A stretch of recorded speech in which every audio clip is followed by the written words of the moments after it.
My name is Ginger J. Bradley. I am 27 years old. I wasn't even fully awake when the screaming started. It was my sister's voice first, sharp and high, echoing down the hallway before my eyes could open all the way. My body felt like it had been filled with wet sand. Heavy, unresponsive.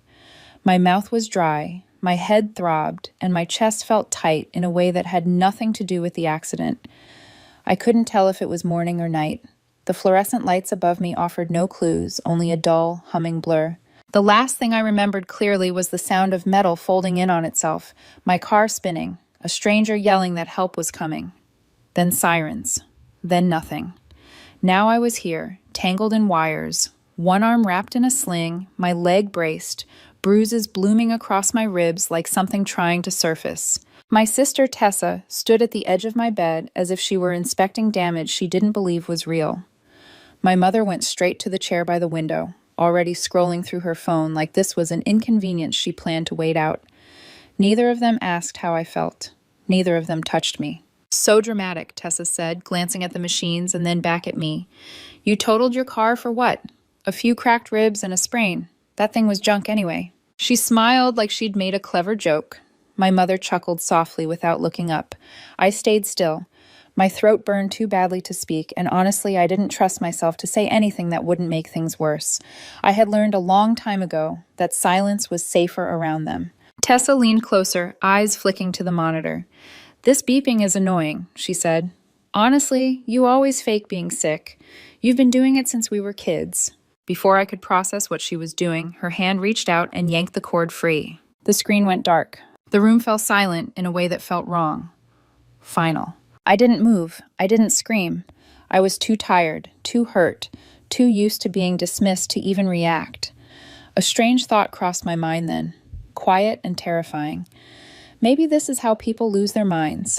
Not loudly, not all at once, but slowly when no one believes them. What none of us realized was that the door to my room hadn't fully closed. The nurse stepped in calmly, her face unreadable, but her eyes sharp. She didn't raise her voice. She didn't argue. She simply said, "You're not leaving. I've called the police." Tessa went pale like she'd been dumped in cold water. My mother's mouth opened, then closed again. Then came the excuses. She didn't mean anything by it. She was just upset. It's been a stressful week. The nurse didn't respond. She reconnected the monitor, checked my IV, and stepped back into the hallway. I could hear footsteps already moving fast, radios crackling. Tessa started pacing. "You're making this into a thing," she said. "She's fine. Look at her." I couldn't answer. My chest felt like it was caving in, and I couldn't tell whether it was from the accident or from being trapped in the same room with them. 10 minutes later, 2 police officers walked in. 1 woman, 1 man. They spoke to the nurse first, then to me. The female officer asked if I felt safe. I didn't respond. I didn't have to. That was enough. They told my sister and mother they were being detained for interfering with medical equipment and threatening a patient under hospital care. I watched both of them stumble over their words, deny everything, blame each other, and finally go silent as security escorted them out. The door clicked shut behind them. And for the first time since the crash, I didn't feel like I was the problem. I thought the worst part would be watching them get escorted out like criminals, but the relief didn't last long enough to settle into my bones. The moment the door clicked shut, the room felt bigger and emptier, and for a few minutes I just lay there listening to the monitor beep again like it was trying to convince me I was still safe. My hands trembled under the blanket. Not because I was cold, but because my body was finally catching up to what almost happened. I stared at the ceiling and tried to slow my breathing, and it hit me all at once that if the nurse hadn't been standing outside, if she hadn't heard the cord rip free, there would have been no witness. Just me, flatlining in silence while my sister stood there pretending it was nothing. A different nurse came in not long after, older, kinder eyes, the kind of calm that comes from seeing too much to be surprised by anything. She adjusted my IV, checked my vitals, and asked if I wanted a social worker. I didn't answer. I didn't know what I wanted. I knew what I didn't want, though. I didn't want them back in that room. I didn't want my mother's voice telling me I was overreacting. I didn't want my sister's smirk hovering over me like I was a problem she couldn't wait to solve. About half an hour later, a doctor walked in who wasn't the rushed ER resident who stitched me up. This one moved slower, more deliberate, as if she had already read my entire life between the lines of my chart. Her name tag read Dr. Connor. She asked if I was in pain. I said I was fine, mostly because fine was the easiest word to give when you're too exhausted to offer anything more complicated. She pulled up a chair, and the way she sat told me she didn't come in here to talk about bruises. She told me something I hadn't expected at all. Apparently, what happened with the monitor wasn't the first time my sister had been flagged for inappropriate behavior in the hospital. While I'd been unconscious, Tessa had tried to access my chart by claiming she was my primary emergency contact. She was denied, but came back later and tried again with a different nurse. When that didn't work, she changed tactics. She started telling staff I had a long history of attention-seeking behavior. She tried to convince them I was exaggerating symptoms. She suggested my pain medication was unnecessary. Dr. Connor's voice stayed steady while she explained it, but I could hear the edge beneath it, like even she was struggling to keep professional distance. Then she mentioned my mother. She had been recorded on hospital cameras multiple times, rolling her eyes, making faces behind the nurses' backs, mocking the way I was breathing. Small gestures that would sound petty if you describe them out loud, except petty becomes dangerous when you're the one lying in a bed unable to defend yourself. The hospital had documentation. Witness statements, timestamps. Dr. Connor asked if I wanted to file a formal complaint. I stared at the wall while she spoke because anger wasn't what I felt. Anger would have meant I still believed this was new. What I felt was colder, like something in me was finally letting go of the hope that maybe, deep down, they cared. I'd spent years telling myself my sister was just sharp, my mother was just stressed, that they didn't mean it the way it sounded. That was the lie I kept alive to survive them. Now the hospital was telling me it wasn't a misunderstanding, it was a pattern. That night, I was moved to a quieter floor, away from the general ward, into a smaller room near the end of the hall. The nurse said it was standard for trauma patients, but I could see the truth in her eyes when she said it. This wasn't just recovery, it was protection.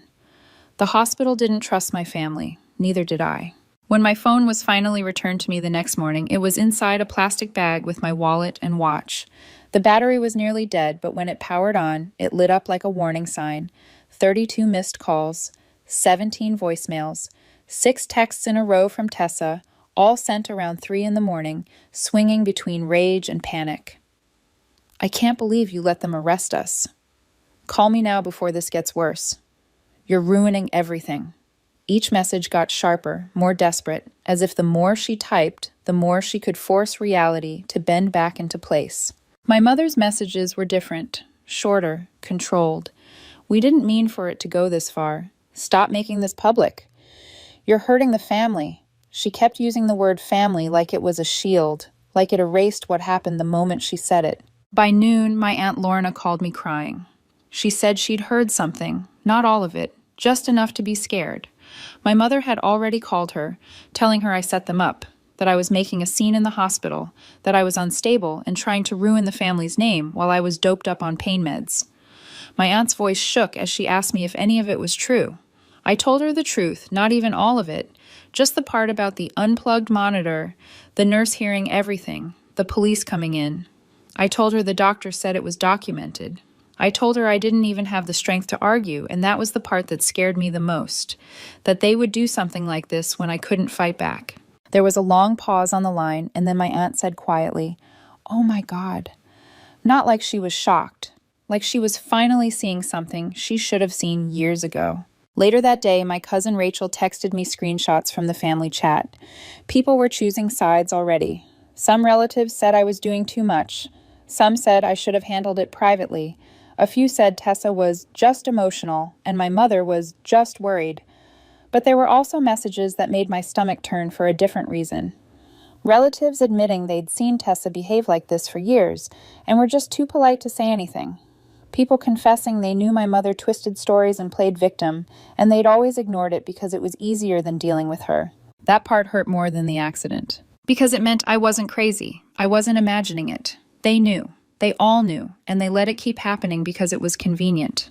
2 days later, I was discharged. Still sore, still stiff, still sleeping in broken chunks. The hospital staff moved with a kind of careful awareness around me, like they didn't want to startle an animal that had been cornered too long. I didn't tell anyone which day I was leaving. I didn't post about it. I didn't answer my mother's calls. I thought secrecy would buy me a clean exit. It didn't. As a nurse wheeled me toward the entrance, I saw them waiting outside. Tessa leaned against the railing, staring at her phone like she was bored. My mother held a grocery bag with flowers and a cheap balloon that read, "Get well soon," smiling like nothing had happened. Like this was a misunderstanding that could be fixed with a soft tone and props. "We didn't mean for it to get so far," my mother said, stepping closer. I didn't respond. I didn't take the flowers. I didn't even slow down. The nurse's hands tightened on the wheelchair handles, and I felt her hesitation, like she was waiting for me to give permission for what came next. My mother walked alongside the chair anyway, half jogging to keep up, saying I was overreacting, that I was making a private issue public, that I was punishing them for one misunderstanding.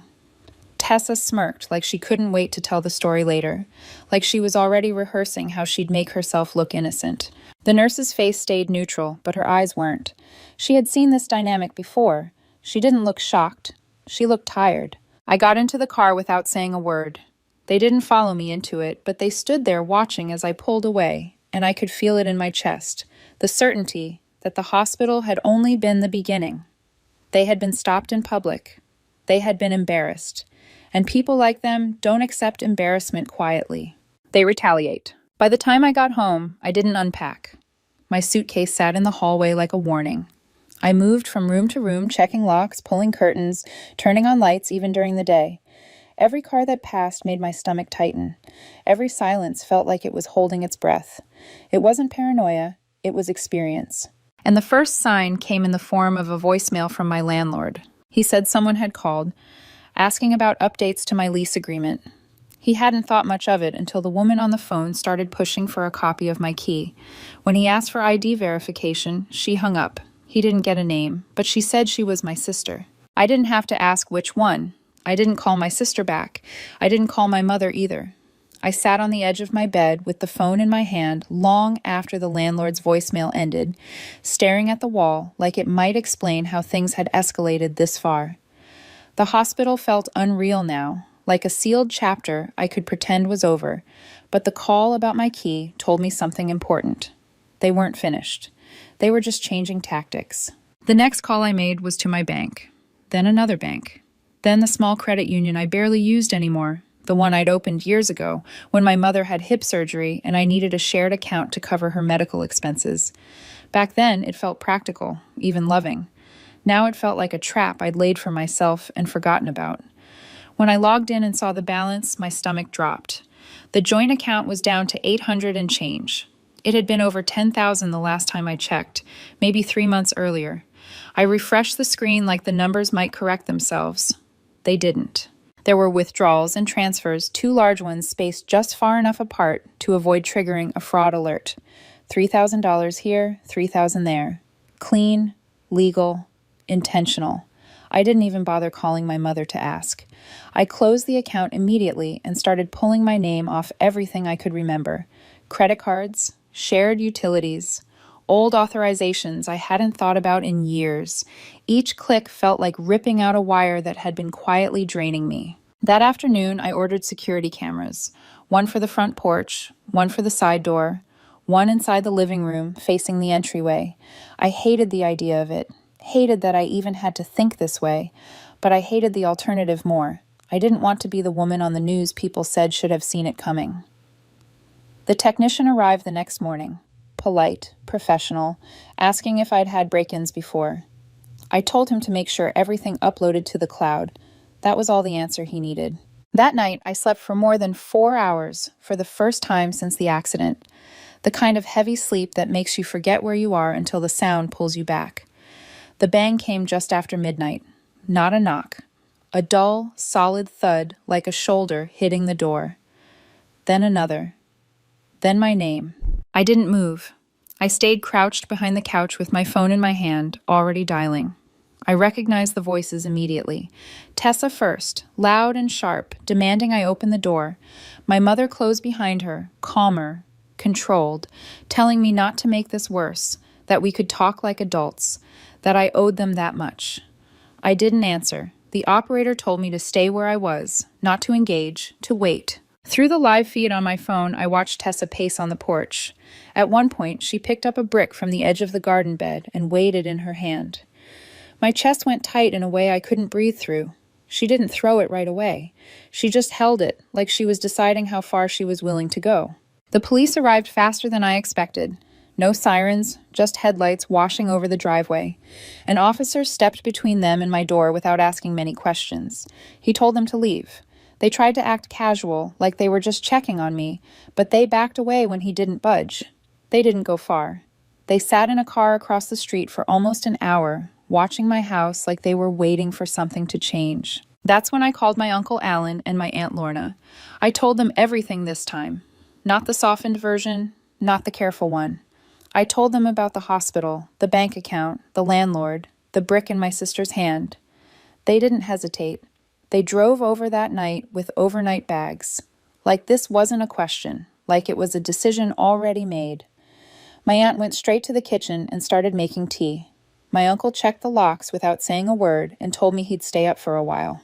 The next morning brought a new kind of violation. I walked into the kitchen and stopped cold. The cabinet door hung crooked from one hinge, every dish inside shattered across the floor. It wasn't an accident. The window above the sink was forced open just enough to let in a hand or a tool. My aunt swept in silence while my uncle examined the frame, his jaw set in a way I'd never seen before. While they worked, my phone buzzed with an email that made my hands go numb. Subject line: confirmation of beneficiary change. It was from my life insurance provider. I hadn't logged into that account in years. The email said a request had been submitted to remove me as the primary beneficiary and replace it with my mother. The change hadn't gone through because the digital signature didn't match, but the attempt alone was enough to make me feel sick. I showed my aunt first. She read it without speaking, then handed it to my uncle. When she finally looked back at me, she asked a question that landed heavier than anything else. Had I ever told them about the policy? I remembered a dinner from 2 years earlier, my mother making a comment about being prepared, Tessa joking that if I died, she hoped she'd get the car. They remembered. Of course they did. My uncle got on the phone with a lawyer he trusted before I could even process what that meant. When he handed me the phone, the questions came fast. Had I filed a police report? Did they have access to my finances? Were they listed as medical proxies? Did the hospital document the monitor incident? When I told him everything, there was a pause on the line, then a sentence that made my skin prickle. This wasn't just emotional abuse anymore. This was a pattern that looked dangerously close to something criminal. By the end of the day, every account I had was closed or moved. Locks were changed again. Extra bolts installed. My aunt texted relatives quietly, telling them not to share information if my mother or sister reached out. That night, my phone buzzed with another security alert. Motion detected at the front porch just after midnight. I opened the app and saw a man I didn't recognize standing just out of frame. Hoodie, jeans, phone to his ear. He paced slowly, then looked directly at my door and said my name, not shouting, not threatening, like he expected me to answer. I didn't move. I didn't breathe. He stayed 2 more minutes, then walked back to a car I didn't recognize and drove away. I didn't sleep after that.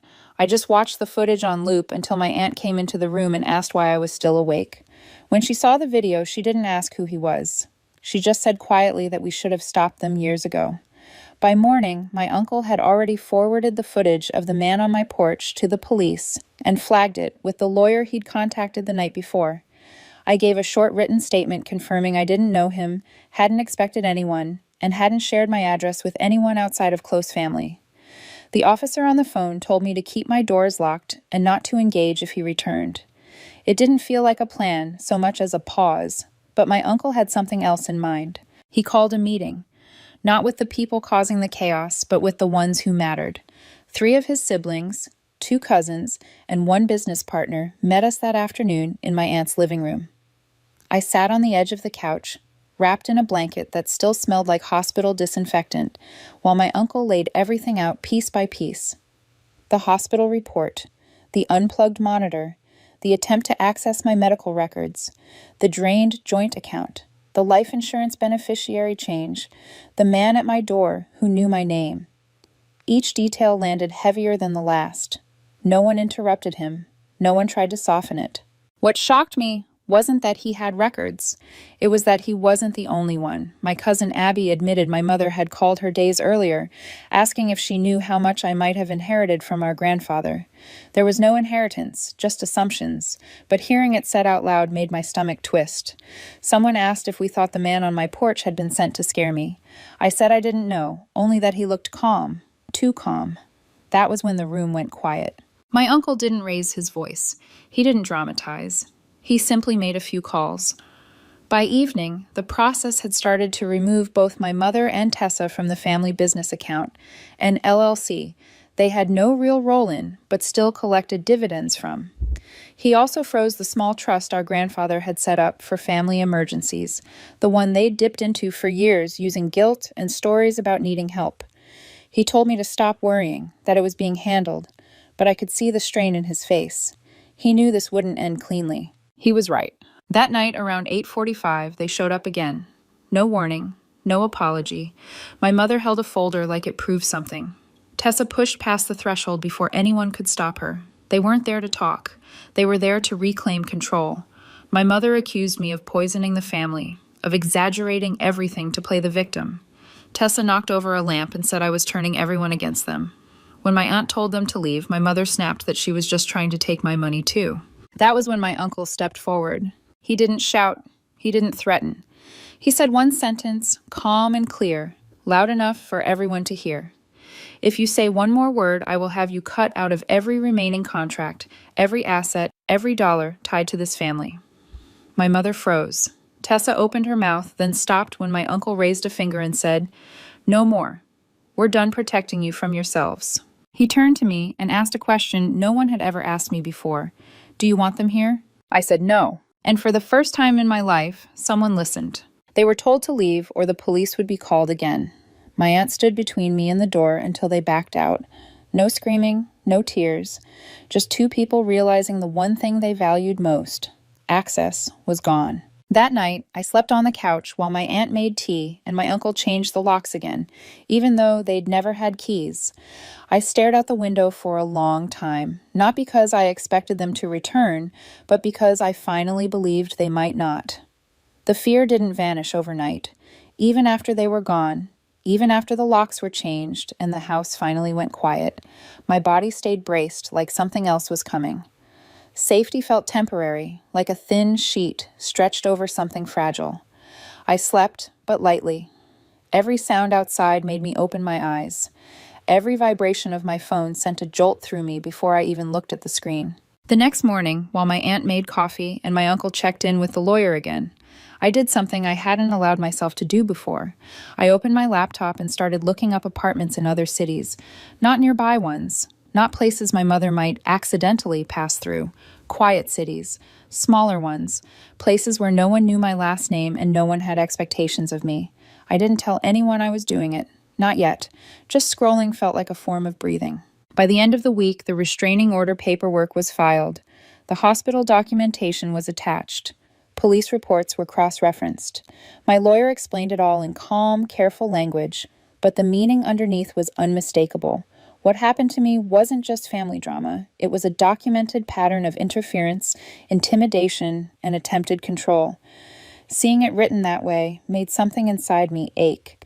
Not because I wanted them punished, but because I finally understood how serious it had always been. A few days later, my uncle sat me down and asked a question I didn't expect.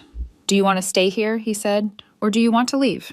He didn't frame it like a test or a suggestion.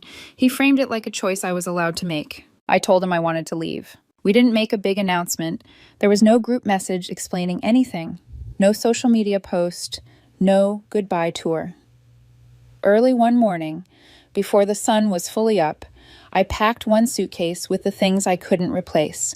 Everything else was donated, sold, or left behind. My uncle drove ahead with a rented trailer, carrying a few pieces of secondhand furniture we bought quickly. My aunt followed in her car with blankets, snacks, and a thermos of coffee like we were going on a normal road trip. We weren't. It felt closer to an evacuation. The apartment was 2 hours away. Small, older, not charming, but it had working locks, quiet neighbors, and a layout that didn't echo with memories. That was enough. The first night, I sat on the floor with my back against the wall and listened to the building settle. No yelling. No footsteps outside my door. No voices saying my name like they owned it. I didn't sleep much at first. The silence was too clean, too unfamiliar. I kept my phone face down, waiting for something bad to happen. Nothing did. Days turned into weeks. I started going for short walks around the block, then longer ones. I bought a small table and 2 chairs from a thrift store. My uncle helped hang blackout curtains. My aunt filled my pantry like I was moving into a dorm room, labeling containers, and pretending not to notice when I got quiet. They visited often, but never pushed. They didn't ask me how I was healing. They didn't tell me what I should feel. They just showed up, and that alone felt like something I'd never had before. The restraining order held.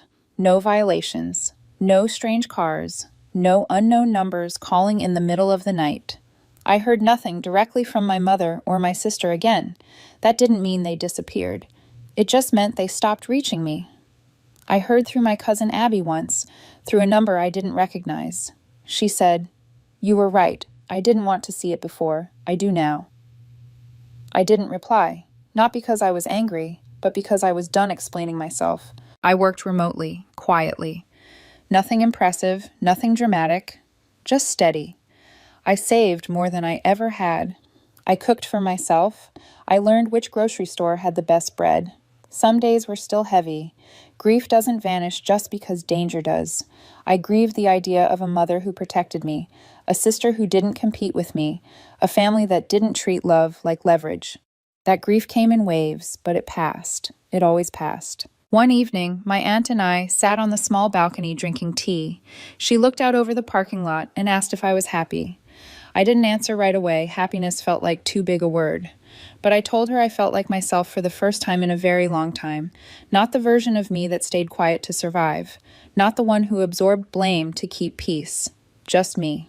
And that was enough. I stopped wondering what version of the story they were telling other people. I stopped caring. What mattered was that they didn't know where I lived, who I worked for, or who I was becoming. The silence that once terrified me now felt like space. Real space. The kind you can grow into. I am Ginger J. Bradley, and for the first time in my life, I am safe.